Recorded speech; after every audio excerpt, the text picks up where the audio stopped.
Hello. Yes, sir. Good. So you can hear me all?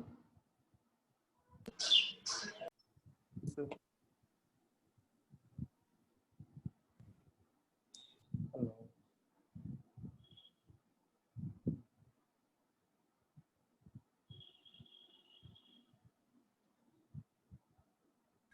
Hello, can you hear me? Yes. Yes, sir. Yes, sir. Yes, sir. Okay, so I was thinking that today we will be kind of having a slightly uh, less strenuous class in some sense. I have not uploaded any. I have not uploaded any new videos because I thought that many of you were trying to solve the uh, assignment till I think at least till tomorrow, yesterday night. So what I will do is that I will go over the the problem in the assignment now, okay, at least to some level, and I will take any questions that you have on whatever has been discussed till for now, asymptotic notation, searching, or anything else. And so tonight I will be uploading the two videos, which I would expect you guys to go over them very carefully, and we will discuss them on next Tuesday. Okay, so today we will be in this class. We will be just be doing the problems in the exercise, this assignment. Also, has an assign as a problem set on asymptotic notation been posted? Hi. Yeah. Yeah. So we'll upload it by 4 p.m. Yeah. Okay, so by 4 p.m. there will be a problem sets on asymptotic notation will be uploaded. These you don't have to submit, but it is only for your own references. Okay, so you can try it out, and hopefully that will sort out a lot of your doubts and all. Fine. Okay. So now, okay. Before I continue, any other questions that you have? I will of course be discussing the assignment questions, but anything else regarding the asymptotic notation that was done in last class or some other stuff that was done in the previous videos and all? Sir, Yeah. so I was looking at your proof of correctness video, binary search, Yes. and there in the pseudocode you wrote when calculating the middle value you wrote low plus high minus low by 2 instead of just writing low Yeah. plus high by 2. I was wondering why. Okay. The reason is that whatever has been written there is kind of not so. So this was kind of a. So when you do this low plus high by 2, okay, there it all comes down to where you put the uh, actually it doesn't matter that much, right? I mean, it comes down to where you put the ceiling and where you put the floor. So it's only for those special cases or corner cases that you have to take care of. No, I mean I looked at the internet and everywhere else they did the same thing, low plus low plus plus high minus low by 2 instead of doing the similar thing. Hi. Yeah. So there is another possible explanation. So suppose low and high are very high, large number, so that they do not fit in a single register kind of thing. Okay, So that if is we add that's a CS kind of engineering, engineering kind of answer that can be there. But I somehow had a feeling that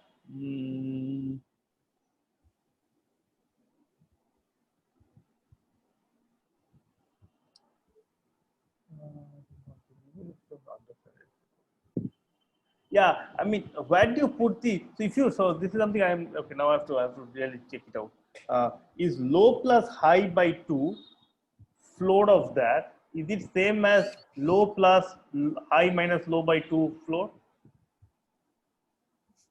So I have to check this one, and most probably it is not.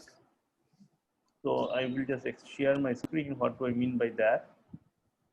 You can see my screen. So low plus high by 2. Okay, say floor. Is this equals to low plus high minus low by 2?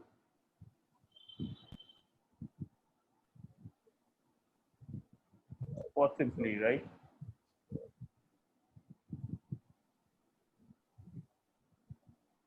Okay, I mean, it's because of this floor and ceiling notation that's where things are raised. Because we have to be really, so when although I've written in this pseudocode with this without this floor and ceiling, and in fact, I don't know whether it is a floor or ceiling. Maybe it is ceiling, if I'm not wrong.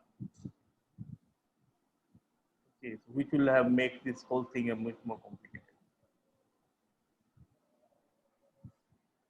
Yeah. So I would, I mean, so for you guys, I would say that you can maybe try to encode or write up code also of it, or even to formally saying it, you can just, so if you have to write, see, if you have to understand the overall code, then it's fine to understand it as low plus high by 2. It's like we are looking at the central level, right? I have a low, I have a high, and I am basically looking at somewhere in the middle. That's the main idea. But when you have to write a code, right, formally, then this quantity is not very clear. This quantity is not very well determined quantity. So then you have to talk about whether it's the floor or ceiling and how we are doing it. Even this is the same, no? Like the expression that you wrote. This one, is it same? Is it This same? expression is same because a low is an integer.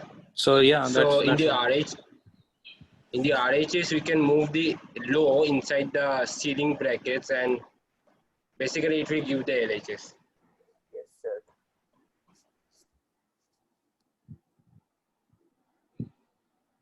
That is true.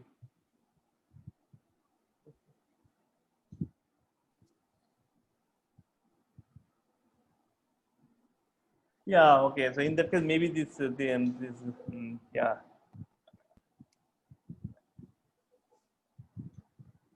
Yeah, you are right.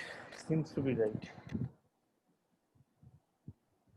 Okay, so most probably this low plus high by 2 is good enough, and maybe what Sayantan was saying, that you do it only because I mean, what you are dividing by 2 is a small quantity, smaller quantity. So that's a more of an engineering kind of issue there. That whenever you are dividing, it should not be a too big a quantity. So dividing is a more costly affair than addition.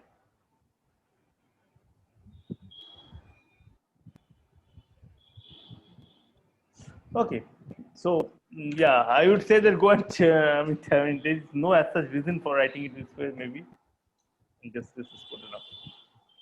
Yeah, but I know that for the binary search, the ceiling and floor and all those things, this equality and strictly less than or less than equality and all those things are very crucial to make everything work. So then,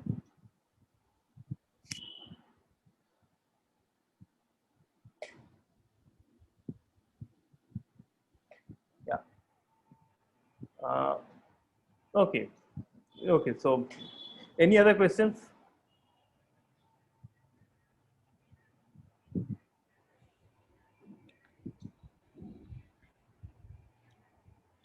Any other questions? No questions? So Sir, this is even Yeah. no, go ahead, Shanidya, uske baad I'll ask. Hello. Yeah. Go ahead. Yeah, so I was. So you said like it's critical in binary search to define the mid position correctly, right? Yeah, But- I mean, like because those are the corner cases. Okay, so it very well be that I mean, yeah, you should. But- Yeah, go ahead. I was saying, does it matter in a search like this? Like when we are, like if I set up, let's say the key can be off by one position, right? At most, like left or right. No. And then See the stopping criteria, right? The stopping the stop. criteria is like low is less than high, right? What happens if you come to a position where it gets stuck at low and high at the same position, right? So such kind of there are this there's subtle issues that to come up in the picture. Okay, so whatever I gave was a high level picture without really working out the details of the corner cases. Okay, sir.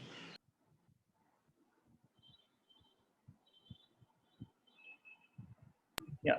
Sir, Somebody I else? sub Yeah. Sir, I submitted my assignment yesterday. Sir, could you please check if you got it, because I was not understanding if you received my. I should have got it. I mean, what is the I problem? mean, I submitted it, but I do not know if you received it. So, what's your name? Sir, I am Sannidhya Bosu, BS 1806. Indian 1806. Can you see your name? So not yet. I think Sir, I sat in first row. I sat in the first row. Ah, here, Sadhinu. oh sir, okay sir.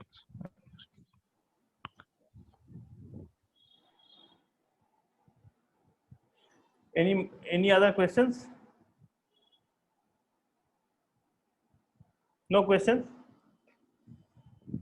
Okay, so I will, before I start, I will maybe start a poll just to kind of help me to understand it. Just stop sharing for just for a second. I just want to know which all problems you guys solved. Okay, of course. I mean, we will be going over your solutions, so that might take some time. But I need to get a better feedback of which all problems that you guys solved and what was. And here you are. I mean, you can say that which all questions you are confident of have solved it. Such things like that. Okay. Partial answers and all is not something. Don't worry about that. Okay. Can you see your poll now?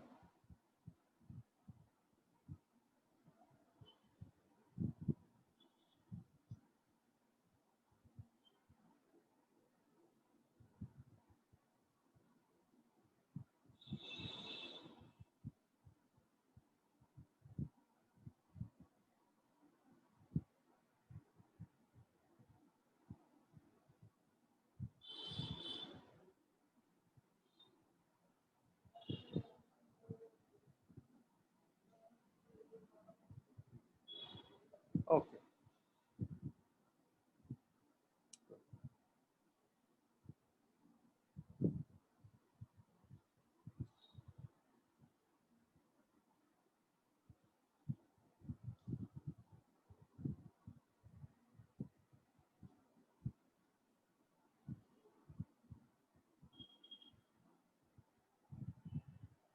Sir, Yeah.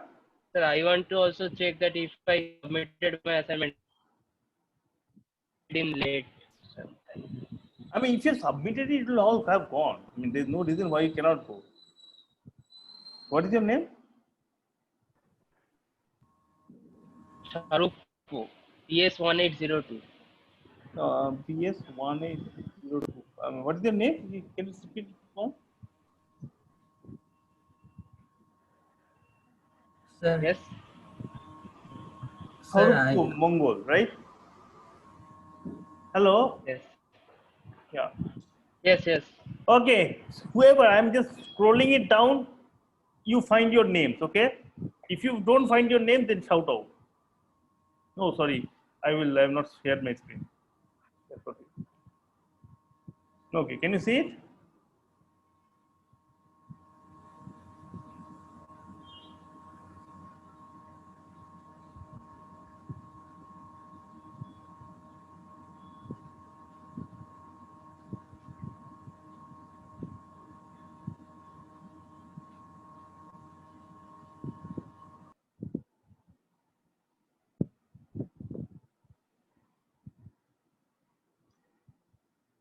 Hello?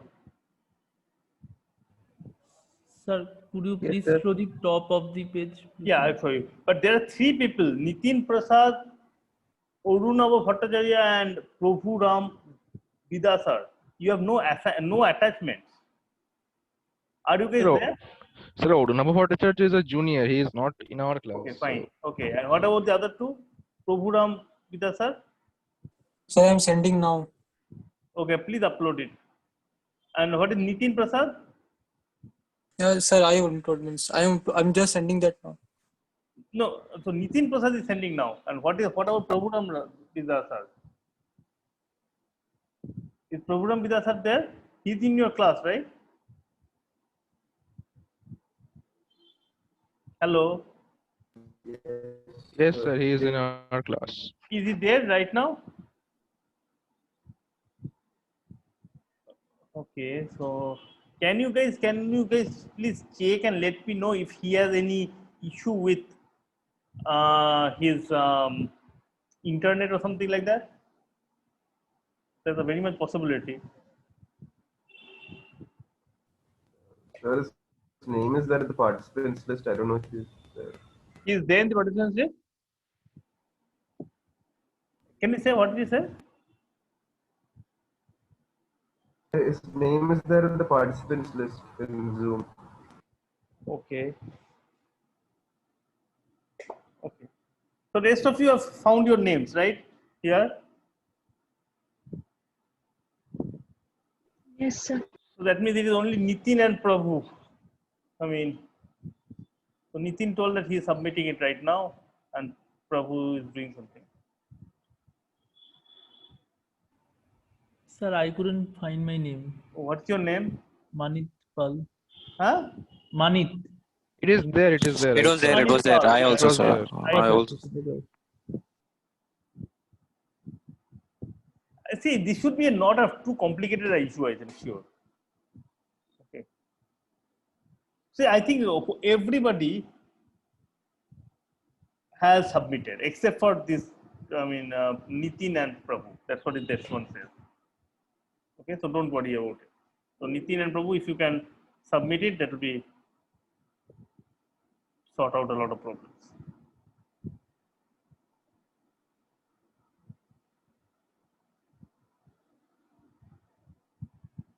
Okay, so so back to the.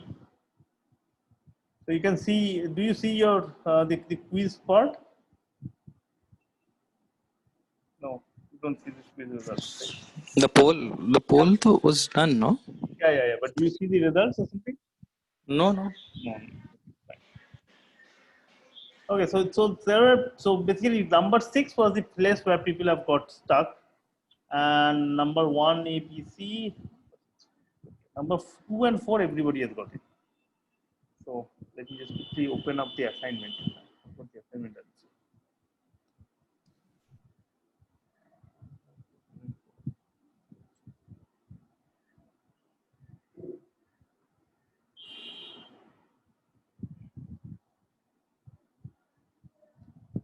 Okay.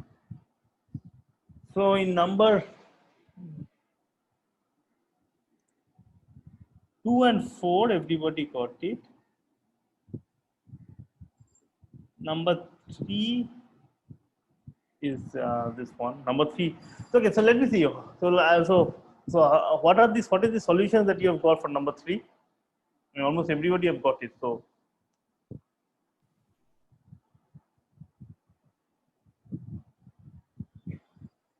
hello.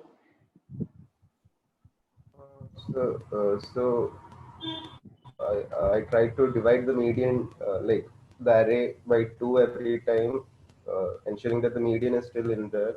Oh no, sorry. This is not what I need. And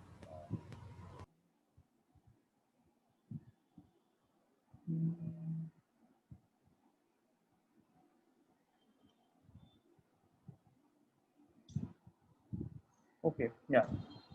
No. So I didn't mean that. Okay, no. Okay, no.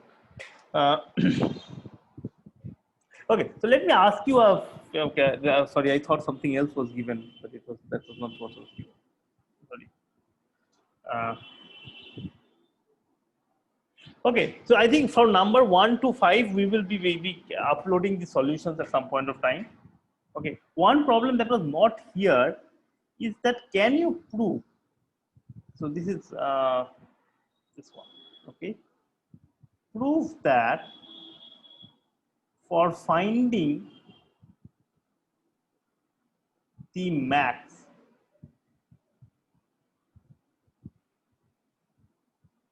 you need at least n minus 1 comparisons. Yeah, of course, it is in a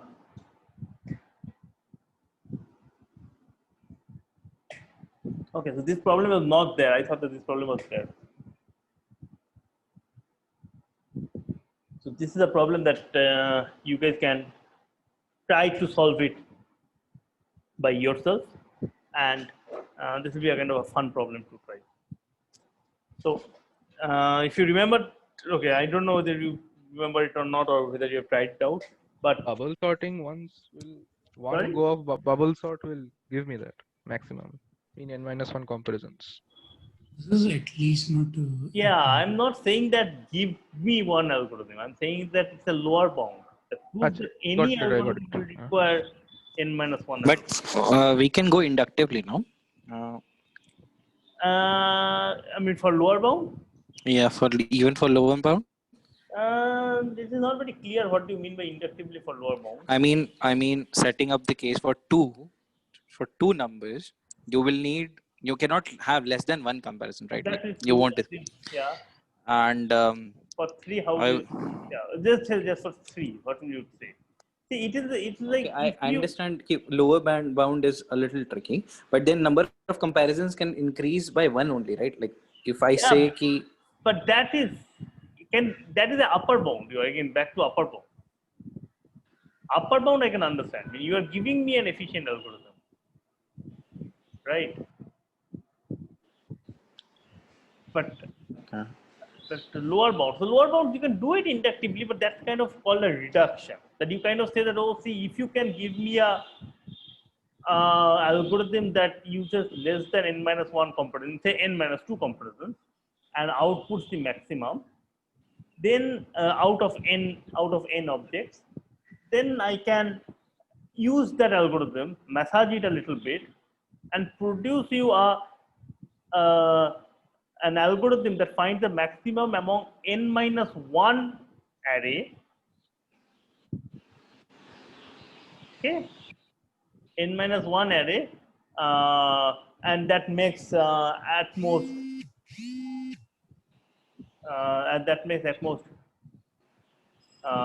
n minus 3 comparisons. Okay, so that's the kind of reverse induction in some sense. You can do that. There is a way of doing it in that way. Sir, can't we just say that any algorithm, like every element must be at least considered once, like for the maximum candidate? That makes it like at matlab n minus 1 comparisons at least, like No, but doesn't that intuitively? Why? So I will compare one element with 2, the second element. Sorry. Every element must be compared at least once. Yeah, one element is compared with 2, third element is compared with 4, fifth element is compared with 6 elements, right? And that's just n by 2, and every element is compared once. No, but like with everyone else, like every element must be compared with everyone else. How do you formalize that concept? Of course, I am not going to compare every element with every other element, right? Sir? Yeah. Go ahead.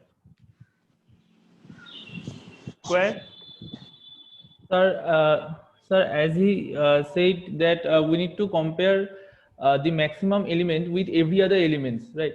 But no, that's not true. But yeah, okay. I mean, not directly. No, yeah, not directly, but we need to find the inequality at least. Means the element is greater than the other element. So for that we need a like a second variable. So say we compare the maximum element with the second variable, and we compare the second variable with that element. So in that way, means for all the other n minus 1 elements, we are doing a comparison with the maximum element. Directly or indirectly. But why will you need? Yeah, I understand that every n minus 1 element should be indirectly or directly be defeated by the maximum element. But I still don't see why that statement I agree. Still, I don't see why n-1 comparison still need. Because the one comparison might be ending up giving a lot of, like you can, I mean, you can do 1 with 2, 2 with 3 with 4, then whichever is the winner, you can compare with between those two, and such kind of stuff like that you can do, right? So one comparison can suddenly defeat a lot of people. So last time we learned of chains and partially ordered sets. Okay. So what we can do is whenever we compare any two elements, we make a chain. You know, if some element has to be the maximum, it has to be on top of every chain. Okay. Yeah. So in order for that to also, we need to compare every element at least once. Every element at least once. Yeah, that's okay. So in order for that, in order for both of these conditions to hold true, we need at least n-1 comparisons. Since every chain has to have the maximum as well. So say you are comparing 1 and 2 and you're comparing 3 and 4, but the chain containing 1 and 2 must also contain the maximum, and chain containing 3 and 4 must also contain the maximum. I think after this fact, induction can be used. Okay, so I think you guys have kind of come to the, all of you, many of you have come to the almost the correct answer. Okay, but I think formalization is still, I mean, like you will see it, I mean, or maybe you could have formalized it in slightly in many ways. But so just like the last person who spoke, he used chains, right? We can use something else also that also you learned last semester. Okay, and they are called the graphs. Sir, I was thinking on the grounds of graph. Yeah. Okay, good. So say what I do is that I draw, so I have these elements, okay? I have these elements which I represent as the vertices, right? And anytime I compare any two of them, I draw an edge. So I compare this with this, I compare an edge. I compare this with this, I draw an edge. I compare this with maybe this one, I draw an edge. I compare this with this one, I draw an edge, right? So that means every element, therefore, now what are the properties that has to be done, right? Every element has to have at least one edge out and at least one neighbor. That much is true. But not only that, one of the person who first spoke, he also Connectedness we need. Yes, you need It should be connected, yeah. If you're not connected, then the maximum of this one, so in this case, say not connected, like the maximum of one of the connected component and the maximum of the other connected component, they are no way compared, right? So that could completely separate thing. So if such a thing happens, right? So what we call is an adversarial method kind of stuff like that, okay? It's like, okay, if it is not connected. So what does it mean? Okay, so it means that every edge, of course, there is a kind of a arrow. The arrow basically says that, so this means that A is bigger than B. Okay, then when B has been compared with this one, the B is smaller than C, then this one, B is compared than D, E, F, G, okay? So everything is a directed path kind of stuff. Now what I can do is I can put numbers out of here, right? What numbers do I have? Say anything, I can have these numbers to be, you can put any numbers over here, right? So the algorithm can only see this comparison, okay? So say I put A to be equals to 5, B to be equals to, so C to be 4, B to be 3, C to be 1, okay? Fine. So this satisfies one connected component, right? And the other connected component, I can give you anything again, right? I can give you, say I will do it as 1, 2, and 3, okay? But I can add any constant over here, which is positive or negative constant, I don't care. And the maximum of this on the second connected component, right? of the connected component, this connected component, okay, can be made to go up or down. The algorithm is only seeing comparisons. The algorithm doesn't know anything else. So if an adversary can satisfy, so it's something like you can ask this following questions, okay? So this is, I mean, I don't know whether you guys ever played these games for, say, you are trying to guess a particular object or guess a particular story. I mean, I know that at some point of time in ISI, people used to play a lot of this, what is called murder mysteries and all those things. So you basically ask a set of questions to your friend, the friend answers, okay? Now, if the friend can come up with a different story in the middle time, so you don't know the story, right? If the friend is completely allowed to come up with a different story, which will be consistent with the whatever answer that person has been given till now, right? And in that case, if the friend if the set of answers that I've got can have two outcomes, or then there's no way that the person who is trying to guess the object will ever able to win. So similarly here, the algorithms are just made comparisons, okay? And the adversary has answered accordingly. Now the adversary can choose the numbers in whatever way they want, as long as the answers that the algorithm has got, they are consistent. They are exactly what it should be. And yet, it is not yet determined. The maximum can be either 5 or can be 10 or can be anything. In fact, more importantly, this can be a maximum or this can be a maximum. The main issue is that I can change it because I have these two connected components. Right? Any questions about that? So this is called the comparison graph. Comparison graph. Okay, comparison graph is basically the set of the graph drawn using the comparison engine. Okay, the comparison graph has to be connected. Okay, what does it mean? Do you remember these things from your last semester? So graph is connected. What is the minimum number of edges that it should have? -1. Yeah. So there exists n-1 or greater than or equal to n-1 edges. Right? And that will give you the n-1 comparison.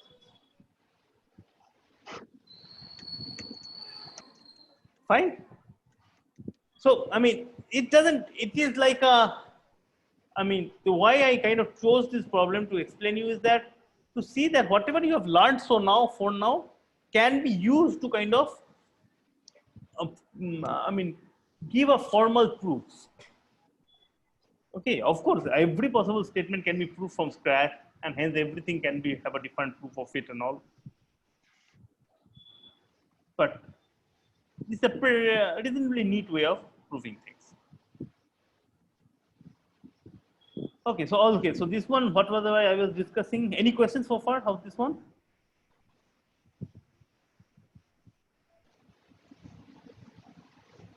If not, let me go to the problem 6, which is basically what was there. But before I go to problem 6, I will give you another problem. Okay, it's a kind of working towards the problem 6. Say I have an array. Okay. Now array contains either 0 or 1.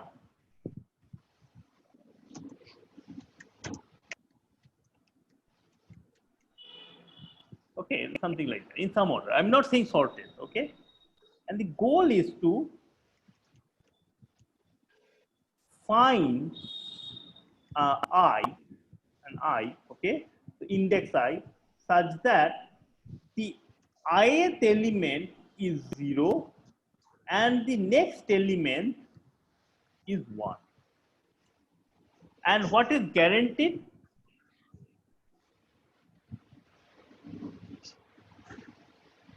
And I have been guaranteed this following thing. Okay, these are the property. This is what we call the property of a array, of the array.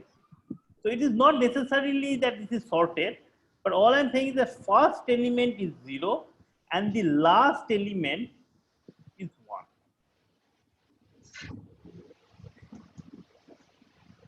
1.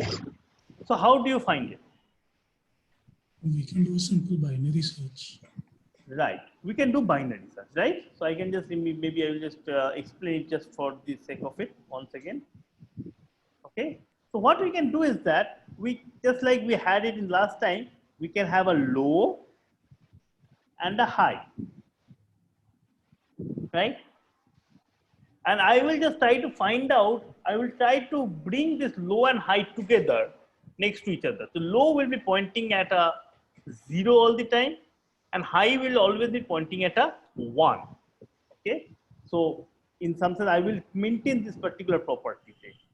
A low is equals to 0 and A high is equals to 1.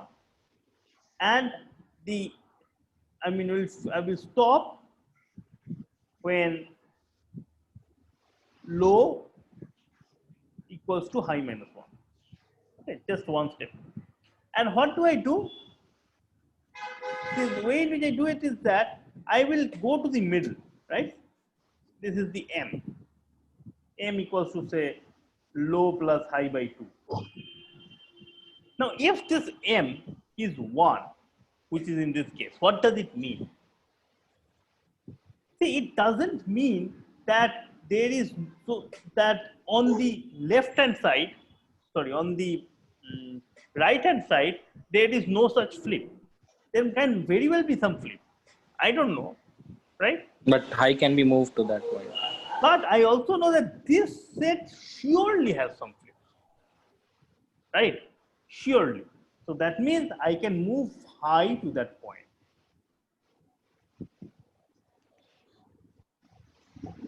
Now I will go to the next one, right? Say I take this M and land it up. Not a bad, not a good job. Say I just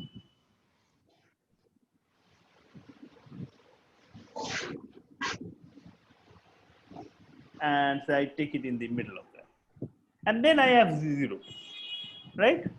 And now I know that maybe there are flips on this side also. Maybe there are some flips on this side. Maybe, but I don't care. So this is 0. That means this is 0, this is 1, which means that there must be a flip between these two. So you can, in that case, move the low to that point. Okay, and by doing so, you will be able to slowly, you are of course reducing this high and low, and you will stop at a point when high is equals to low. Sorry, high equals to low plus 1. Okay, so by binary search, so using, now see here binary search is not exactly binary search, as you can see. It is a technique in some sense, binary search technique you can say. Okay, but with abuse of notation, we will call it binary search. By binary search, we can find the flipping point, or not the flipping point, rather it should be a flipping point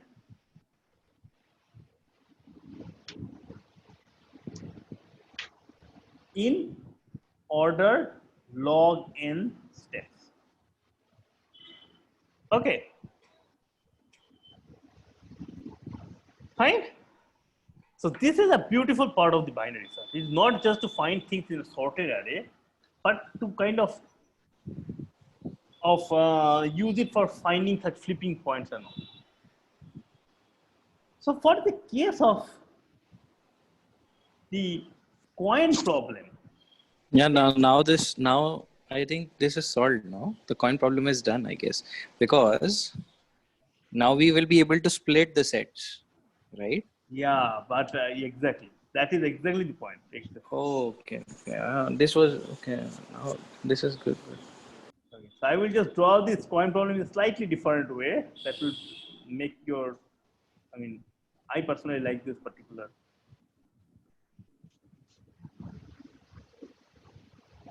Okay.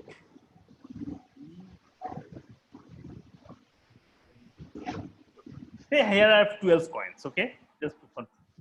And I want to, so these are the coin 1, coin 2, coin 3, coin 4, coin 5, coin 6, coin 7, coin 8, coin 9, coin 10, coin 11, coin 12. So what I will first want to do is that try to partition into two equal halves. Okay. Now what do I do? So what I can do is that I can split up into these two halves. So say I have split up into this half over here. So here is an arrowish kind of stuff. I draw an arrow. Okay. This means that when I draw an arrow, it means the one on the right side of the arrow. Okay. So if you facing at the direction of the arrow, the one at the right side of the arrow will go to the right balance, and one on the left side of the arrow will go in the left balance. Okay, fine. So that is the kind of nomenclature that we will follow. So at this point, say we measure this one. We pick up a random direction and partition in the whole set into two parts, equal parts, and I check whether they are equal or not. So if these two things are equal, right, then what do I know? Then I have already got into a partition, right? Now this is important. If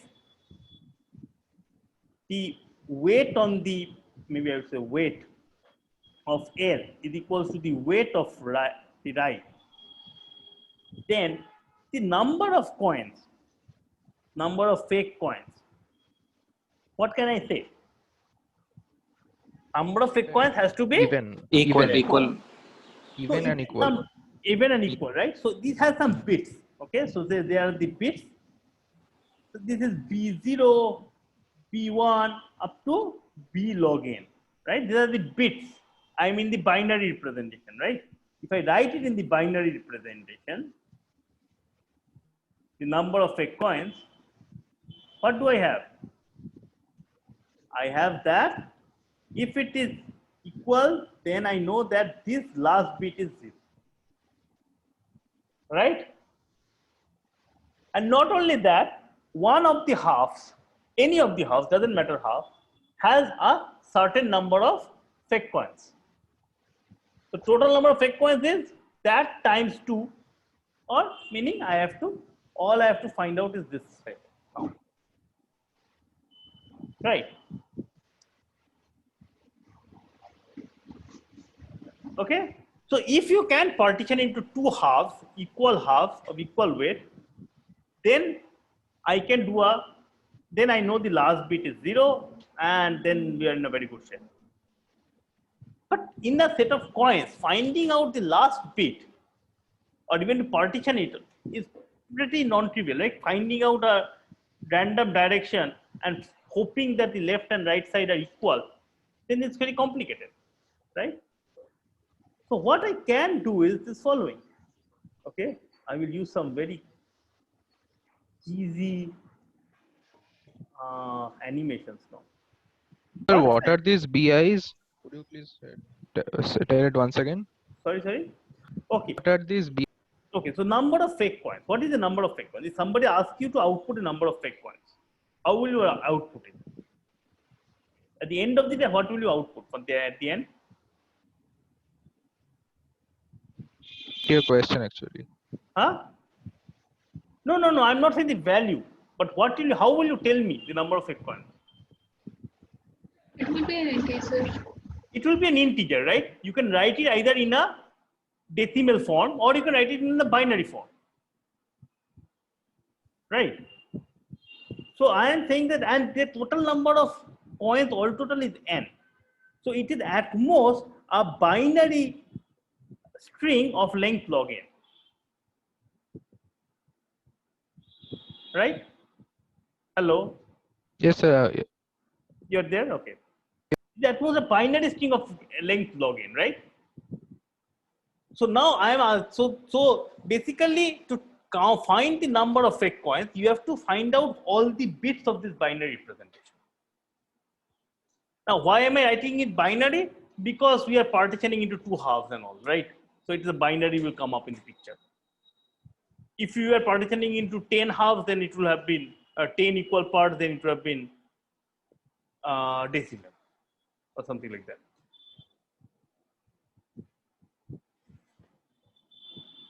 Right? Clear? Oh. Hello, am I connected? Okay, sir. Okay, sir. Okay, understood. My connection is okay. So all I have to do is find the binary representations, and by splitting up this set into 2 halves, I am able to just find out the last bit. Okay, that's all I could do. Now, yeah, go ahead. So, but you find this out only if it's equal, right? Only it is equal, right? Only it is equal. Fine. Now, but let's say, let's for the heck of it, just say assume that it is equal. Okay, for now. Okay, just to kind of for us to understand it. Say I have kind of told you it is equal, but even then, not only that you have to find the last bit, but you have to partition it into 2 halves, right? And check that they are equal, and so that you can play with one of the halves now, right? So the idea is the same for, so okay, so now say this is not the case, okay? So I have got tried out this left and right, and I got left is less than right. Okay? So this is the other case. Say left is less than right. Then what can we say? What we can say is that if we take this arrow and swap it completely, okay, and clearly it didn't do a good job, what happens? Note that left becomes right, becomes this one, and left becomes this one. Right? The right was always on the right side of the arrow, and left is always the left side of the arrow. Right? So in that case, what do I have? I get the right is less than left.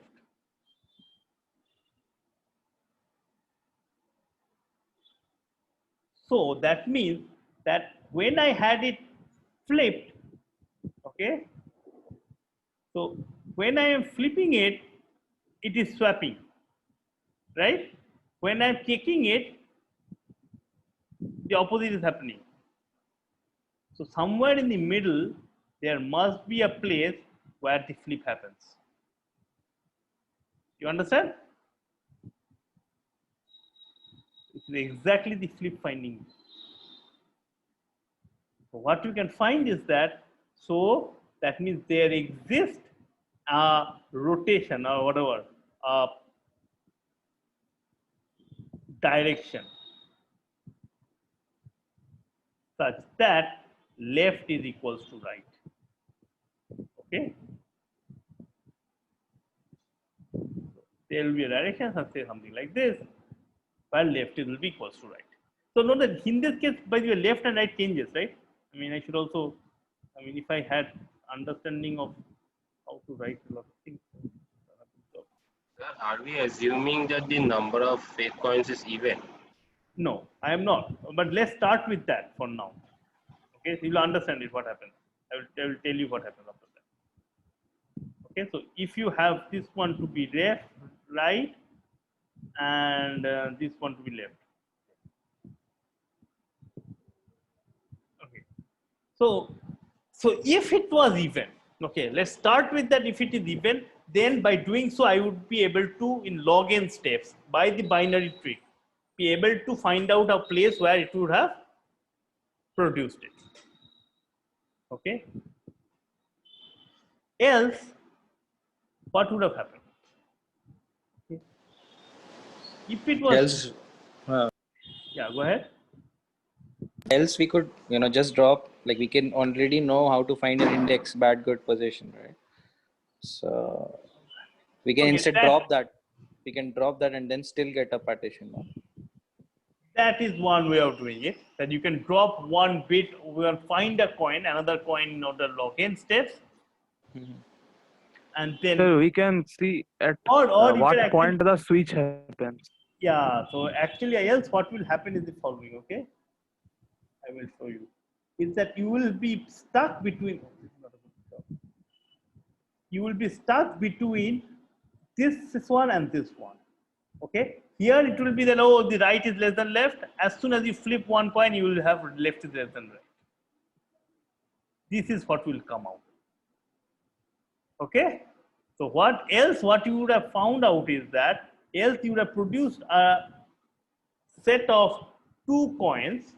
Okay, which in this case will be say 12 and 6, such that if you put 6 in the left and 6 in the right, and the rest of them, 12 in the left and 6 in the right, then left is going heavy. And if you flip those two coins, then the other one will get heavy. Okay. So else what you will produce is that you will realize that among these two coins, there exists exactly one fake coin. And the rest of these two has been partitioned into equal halves.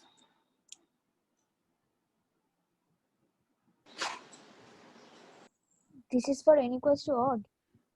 No, this is for the number of fake coins to be odd. Yeah, I mean. Yes, when the number of fake coins is odd, this is what you will find. That you have two coins, which is basically if you flip them, I mean binary set will basically end up stuck there, will be basically stuck there. Okay, you'll see that the flipping keeps on happening.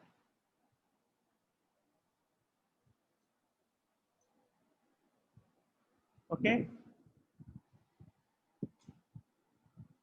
So I think some of you have managed to get at least this login part. Oh, by the way, this just doesn't solve the whole problem, right? This just gives you the last bit 0 or 1.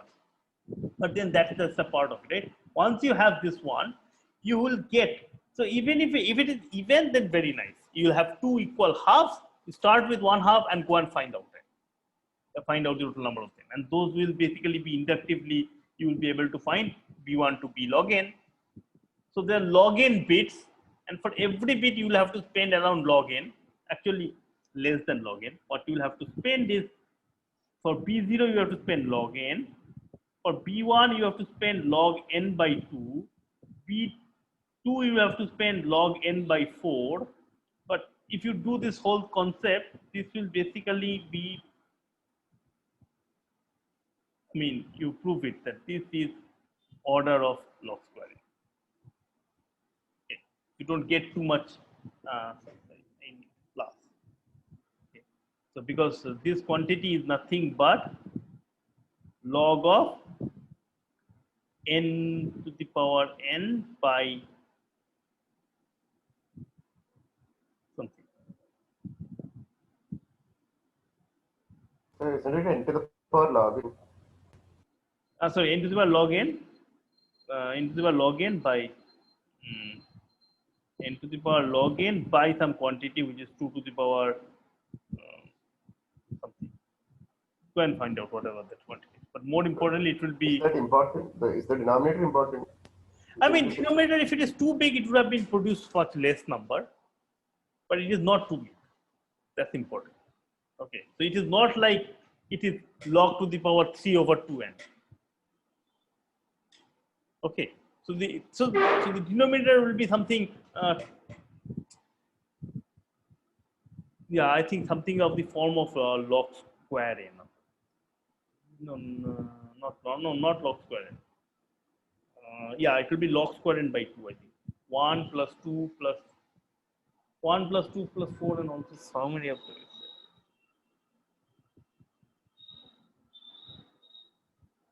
No, 1 plus 2 plus 3, kind of, right? So it will be log n into log 5. I think it will be something.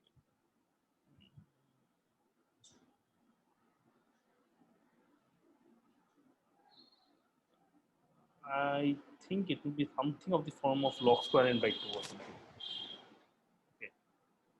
which will basically mean that you will have order of log square. Yeah, do the calculations on this, and it will get this. Okay.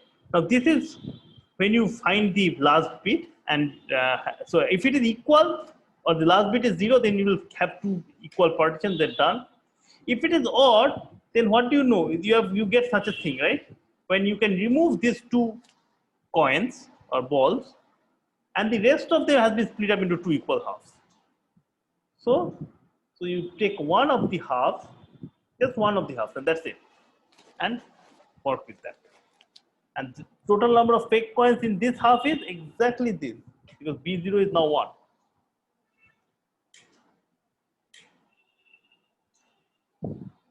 Okay. So is this overall idea clear? Yes, sir.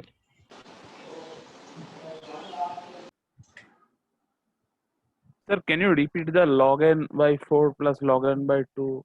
No, don't log worry. n Do the calculation yourself. This is objection. Yeah. See, I mean, the last bit it is log n, right? Fine.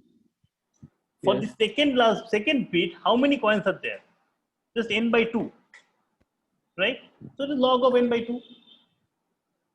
For the third bit, how many coins are there? It will be n by 4. So log of n by 4.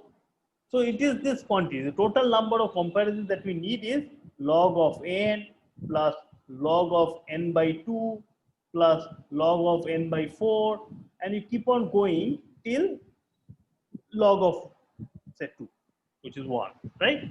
When you have 2 coins, you just make 1 coin and just game over. Now, what is this quantity? Proves that. This is a proof. I mean, this is a very simple thing. This is equals to log square n. It will be theta log square n. Okay. I mean, whatever I did a calculation here, if you didn't follow it, no problem. You go and do it. This is some simple, simple arithmetic.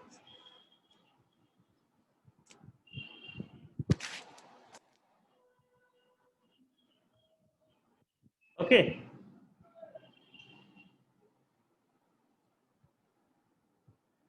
So, any questions? Any doubts? Hello. Am I there? Yes, sir. We can hear you. Okay.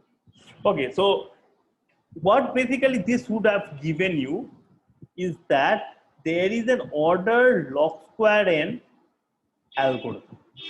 There exists an order log square n algorithm. Now, other thing is that you realize that you have to end of the day you have to produce log n bits, right? You have to produce log n bits, and every comparison, whatever, however clever comparison you do, can only produce only 3 possible options, right? Right. So not only log n bits, so the answers can be anywhere between 1 to n, right? So you can think of this. So the answer can be between 0 to n, and the number of outcomes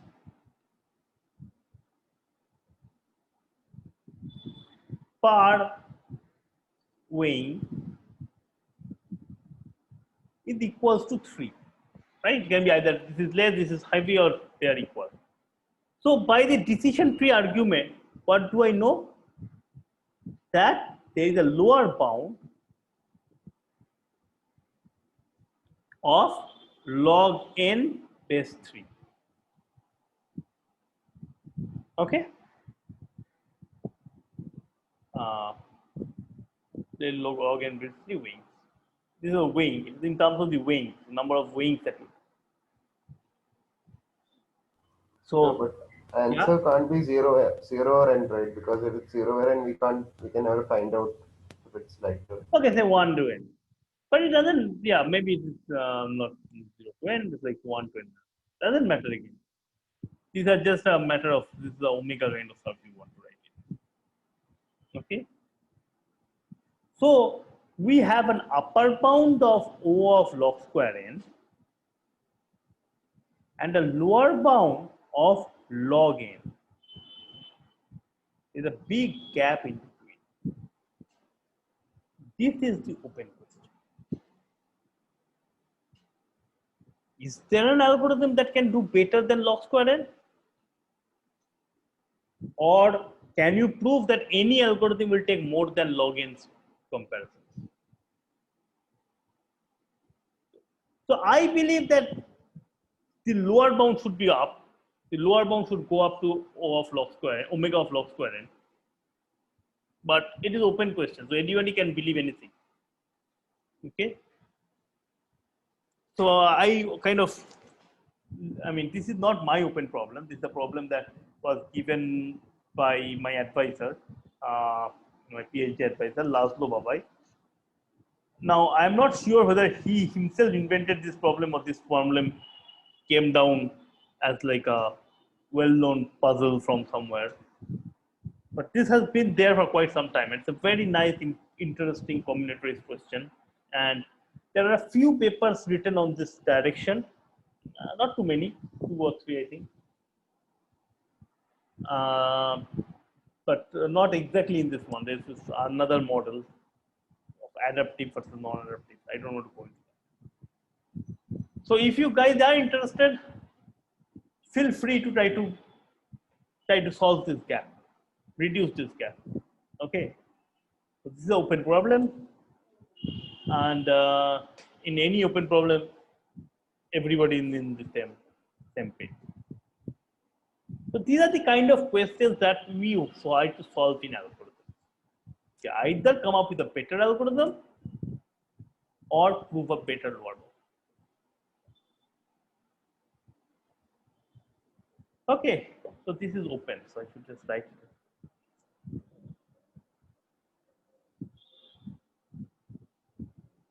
This one is a open problem.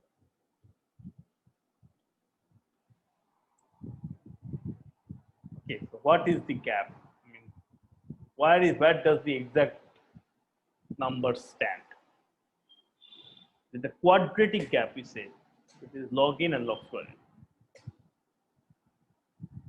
n. Fine. So, okay, so any questions? Any other questions? There were some questions, of course, already. Any other questions that you guys would like to ask me?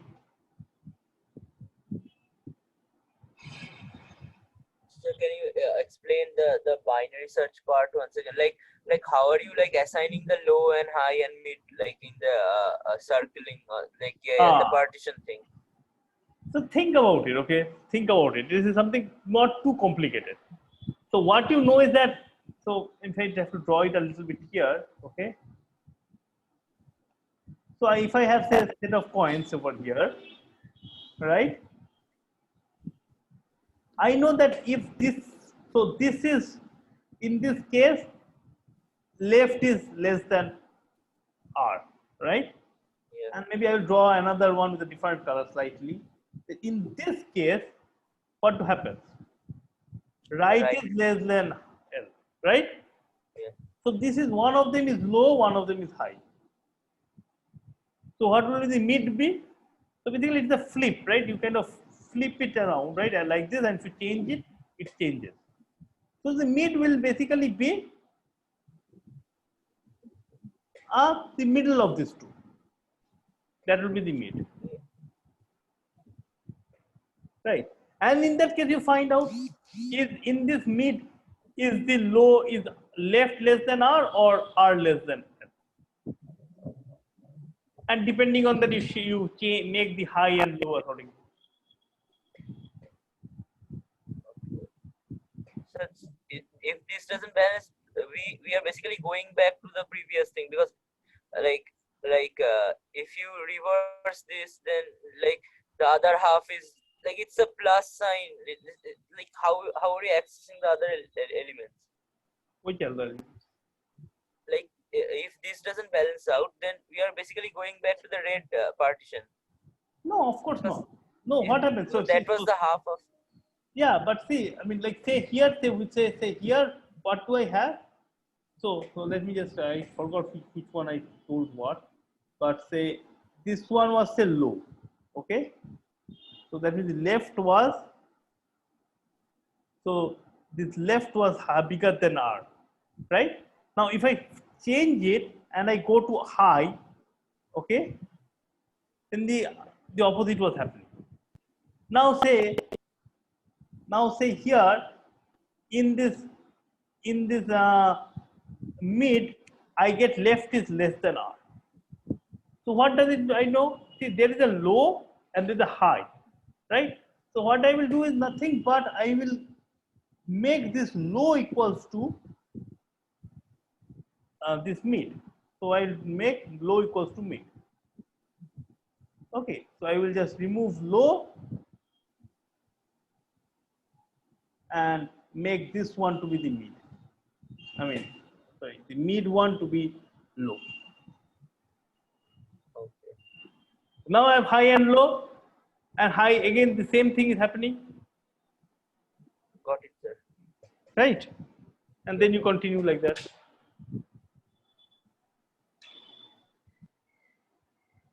It is about the, I mean, think of it that you are moving your this arrows from here to here, okay? In the case of the binary originally, here, we were moving from here to here, right? If it is 1, then oh, somewhere it will be 0, right? It is a flip happening if you move linearly. In this case, the flip is happening when you move the arrows slowly in this circular fashion, and then at some point of time the flip is happening. So this is not in the circular fashion; it is in the, it is not a linear binary search, but it is a circular binary search, but identically same.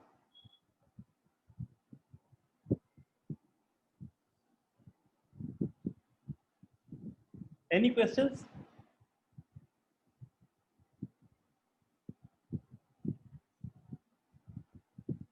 Okay, so if you don't have any questions, then I think we should stop here now. I will be uploading 2 videos tonight, or surely by tomorrow, without doubt. They will be on sorting algorithms, the next big class of algorithms that we need to kind of understand. And if you don't understand that, then we will be pretty much not be able to. Yeah, so that's kind of a basic algorithm. Like searching, sorting is also a basic algorithm. Okay, so basically the main idea is that you have been given n objects and how do you sort them in some way. Okay, so I will be spending uploading 2 videos on that, and I will expecting you guys to go over it carefully before Tuesday. And again, like the last time also, if you guys want a kind of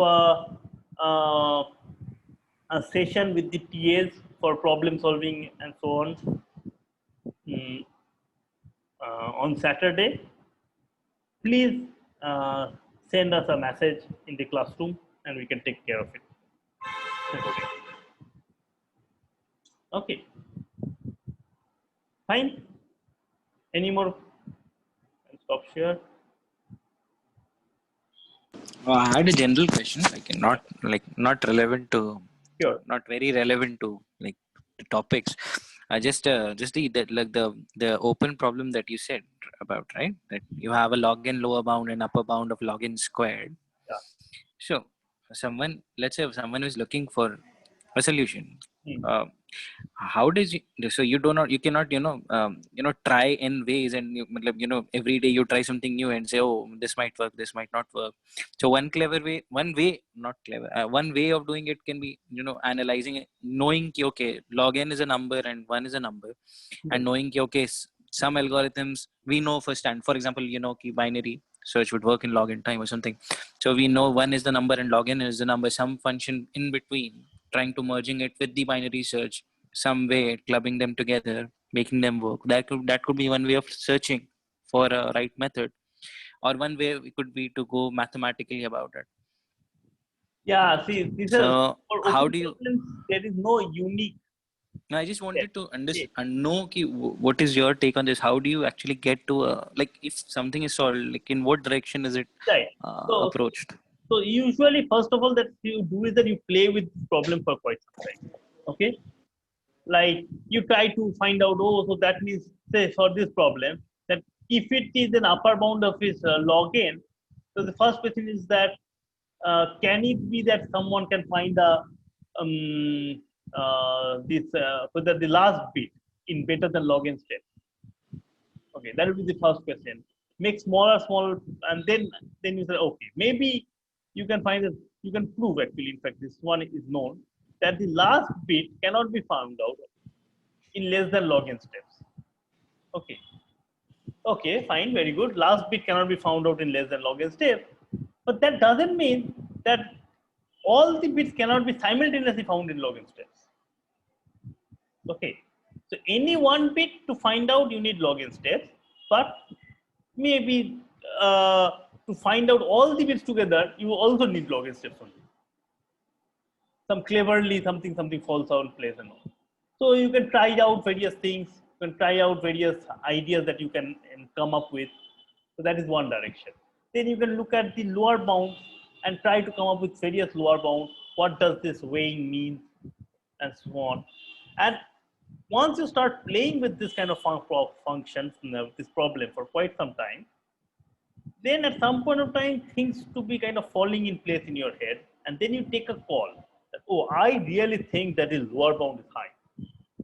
Okay, I really think, or somebody says, oh, I really think that there is a better algorithm. Now this is, you can't somehow say that it's a gamble, but every researcher does this gamble all the time. Okay, once you make this decision in your head that I think that the lower bound is log square n, so in your PhD or something like that, usually a faculty will give you this kind of thing that I have a very good intuition, the lower bound is log square n. Now go and prove it. Okay. So once you have that thing, then you try to see how can you go about it and doing it. And yeah, I mean, there is no exact way of saying what works or how it works. Okay, I mean that's the fun about research. Yeah. So I think so. These kind of problems are, I think, good things for you guys to try out. Just to, I mean, these are all doable. These are not as hard as the Riemann hypothesis or the Goldberg conjecture. Okay, they're pretty much doable problems, possibly, but yet it's not known. It's still open. So usually many times what happens is that when particularly when some senior faculties are trying to solve a problem, then our head is so cramped up with lots of ideas that we have gained over the years or read it from somewhere that our thinking get biased. Okay, and it is pretty hard to come up with a completely new, clever, ingenious idea. So young people like you guys are in that respect in a better position. You don't know, you have not been kind of trained for so many years to kind of think in a particular direction. So your head is not, so you can think of completely crazy ideas of trying to solving it, and that is sometimes very useful. So coming up with a very new approach to a problem can just solve a problem. So that kind of balances out. For someone who knows a lot, he can use his experience to try to solve something, but then he will be hard for him to come up with a completely new idea, which is genuinely new. I mean, he will possibly be kind of using his intelligence to put together a various collection of tools that he knows, rather than coming up with a completely new tool. But for younger people, it is easier to come up with a newer tool because they don't know a lot of old tools. So this is a trade-off that always happens. That is also the reason why younger people are much better researchers in that respect than older people.